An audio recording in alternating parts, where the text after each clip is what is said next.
So for my honors thesis, I chose to do a research study looking at fear responses to video stimuli as it relates to gender identity and gender expression. So the study was conducted by myself and Dr. Davis. A quick overview of the study. The study aimed to investigate fear responses in a diverse population by exposing participants to video simulations designed to induce a specific fear or phobia or distress. So some findings from past similar studies have shown that women on average report higher fear intensity and distress than men. Most research focuses only on cisgender participants. Little is known about fear responses among trans and non-binary individuals. Gender expression is rarely studied, but may shape how people express or suppress fear. And video-based stimuli effectively evokes realistic phobic responses.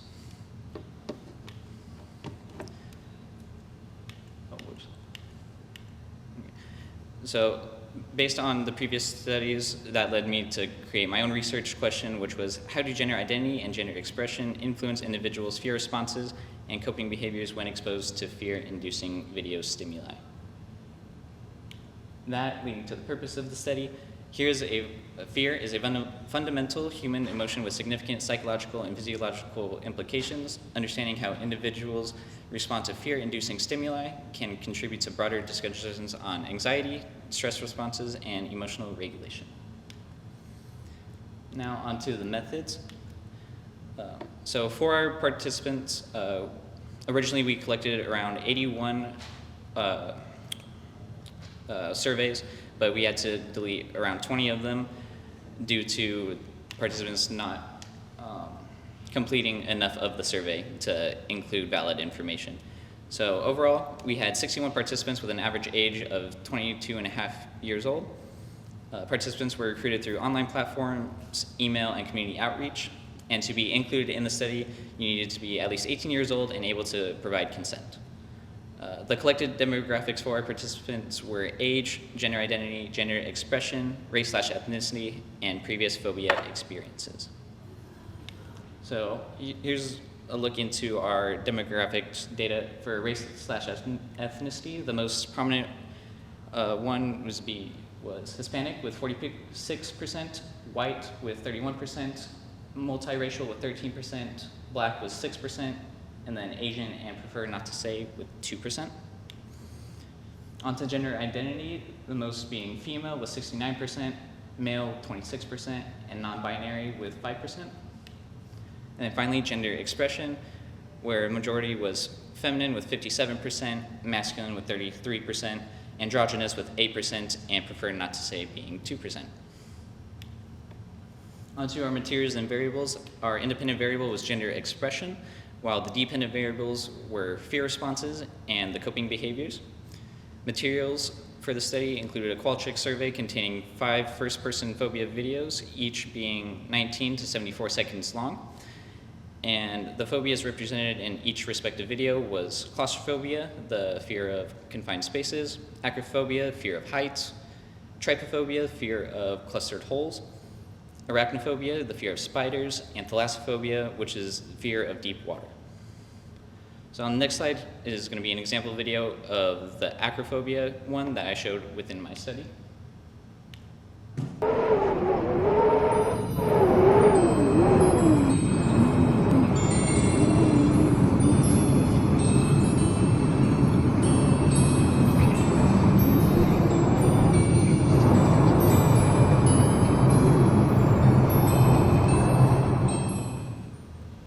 Continuing with materials, each video was followed by a 1 to 100 fear rating scale, a checklist of physical reactions such as increased heart rate and sweating, and then a checklist of coping behaviors like looking away or breathing exercises.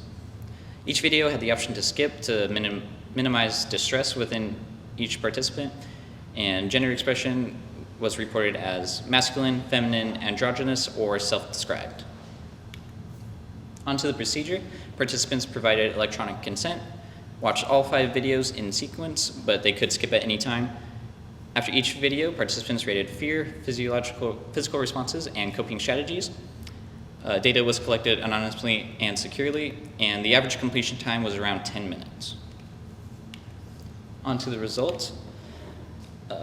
This graph shows the average fear ratings for each type of fear throughout the survey. So on the bottom is each type of fear, and thalassophobia had the highest average fear intensity, while trypophobia had the lowest average. But all videos evoked moderate to high fear, which validated stimuli effectiveness. Now onto this graph. This shows each participant's preconceived notion of their perceived fear before in the blue and after they watched the video in the red. For 4 of the 5 videos, fear actually decreased for participants after watching the video. And then this one shows that trypophobia was the only one that actually increased post watching the video.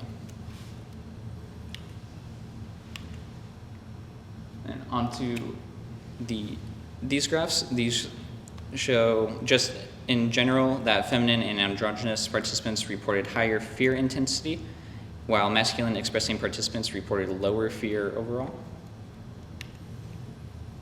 And onto our key findings. This graph shows the average claustrophobia fear rating by gender expression. Claustrophobia was the only statistically significant difference across gender expressions. And here's another example showing that. Now onto the physical reactions. This graph shows each physical reaction on the bottom, from heart rate all the way to freezing in place, with the average on the side. The most frequent physical reaction was increased heart rate, sweating / clammy hands, and shaking / trembling, while the least frequent were nausea and freezing in place. And here is the most common coping mechanisms. Each coping mechanism on the bottom totaled at the top. And the most used breathing exercise throughout the most used coping mechanism throughout the study was breathing exercises with 16, mindfulness / meditation with 12, and reframing. This is when participants reassured themselves that they are not the ones in the video, or that what they're watching isn't real. That had 11. And then the least used coping mechanisms were avoidance with 10, distraction with 4, and overall this suggests active emotional regulation over disengagement. On to the discussion. Our interpretation of these results showed that gender expression influences fear responses, especially in claustrophobic contexts. Masculine expression associated with lower reported fear. This could be due to socialization norms, where masculine expressing folks may feel more feminine or something similar to that if they do express fear over something like these videos. And trypophobia may actually trigger reflexive disgust rather than cognitive fear.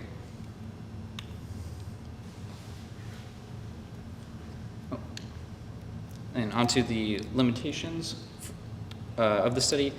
One, it was an online format, so we had no control over viewing conditions. Each video was skippable, which leads to a possible underrepresentation of highly fearful participants. Unequal video lengths, so the shortest being 19 seconds and the longest being about 1 minute and 20 seconds. The reliance on self-report data. This could lead to social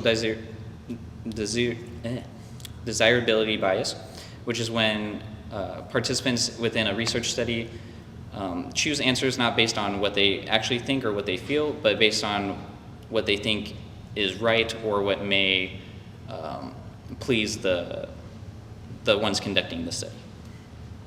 And then finally, the fear videos were not standardized. There is different fear videos that are standardized, but that's not how I wanted to approach this study.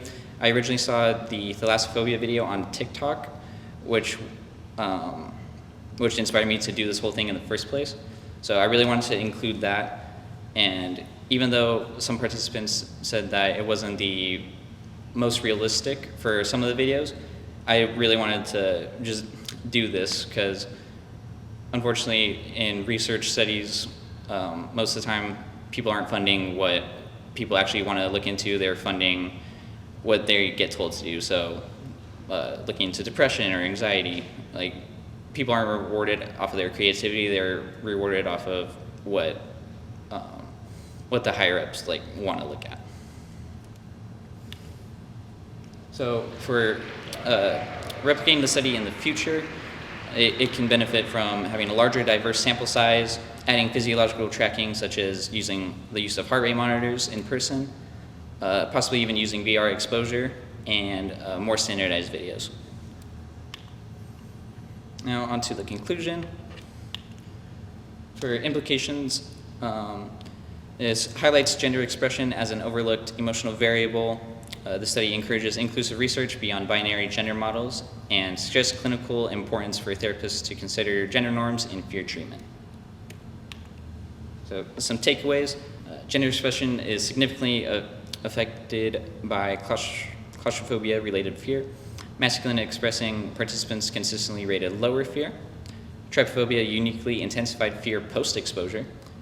Most common physiological responses were heart rate increase, sweating, and shaking. The most common coping mechanisms were breathing and mindfulness. And finally, findings support inclusive, nuanced models of fear processing. Thank you.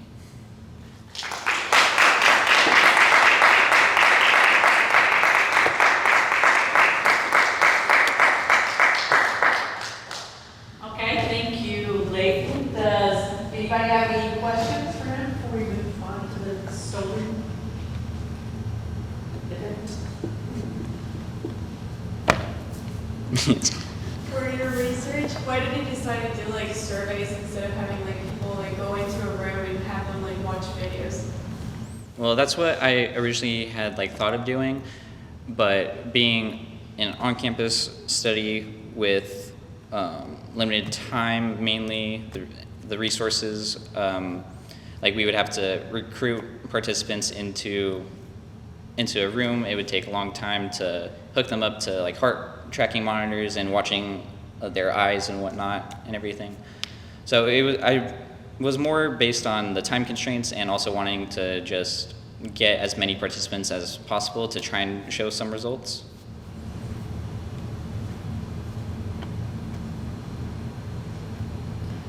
I have a question about, is it trypophobia? Mm-hmm.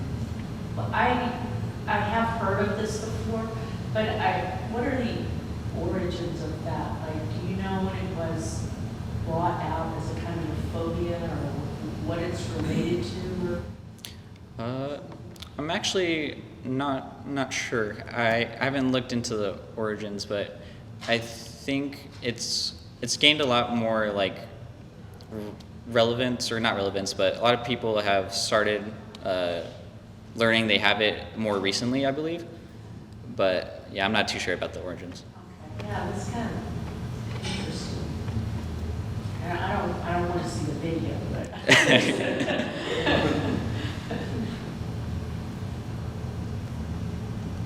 Any other questions?